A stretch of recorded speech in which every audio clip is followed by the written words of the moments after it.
نبوت کا مطلب کیا ہوتا ہے؟ آخری نبی کا مطلب اب سکہ کس کا چلے گا؟ محمد صلی اللہ علیہ وسلم، ہر بات آپ کی چلے گی۔ حدیث میں آتا ہے لو کان موسیٰ حیا لما وسعہ الا اتباعی، موسیٰ بھی زندہ ہوتے نا تو مجھے فالو کرتے۔ جب مرزا آ گیا تو اب ارشادات کس کے چل رہے ہیں؟ مرزا کے۔ قادیانی 100 دفعہ کہیں کہ ہم اصل میں نبی ہی کو مانتے ہیں، محمد صلی اللہ علیہ وسلم کو، یہ ذلی نبی ہے، لیکن ذلی نبی نے اگر 100% وہی باتیں کرنی ہے جو نبی نے کی ہیں، محمد صلی اللہ علیہ وسلم نے، اس نے کچھ بھی الگ تعلیمات نہیں ہے، تو پھر اس کو آنے کی تکلف کی ضرورت کیا تھی؟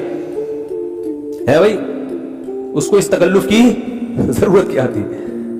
اور اگر کچھ چینجنگ ہے تو اس کا مطلب نبی صلی اللہ علیہ وسلم کو جو عہدہ اللہ نے دیا ہے وہ عہدہ آپ نے ختم نبوت تو ہمارے نبی کا سب سے بڑا اعزاز ہے، سب سے بڑا اعزاز، سب سے بڑا اعزاز یہی ہے۔ تبھی حدیث میں آتا ہے تمام پیغمبر قیامت کے دن میرے جھنڈے کے تلے جمع ہوں گے۔ یہ مرزا کس کھیت میں، یعنی اس کو کس کھاتے میں ڈالیں ہم، یہ کہا جائے گا؟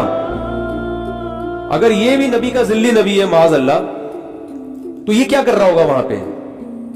جب سارے پیغمبر جتنے بھی آئے ہیں نبی کے جھنڈے کے نیچے ہوں گے، یہ اسی لیے ہوں گے کہ آپ آخری نبی ہیں اور آپ کے بعد پیغمبروں کا سلسلہ ختم ہو گیا۔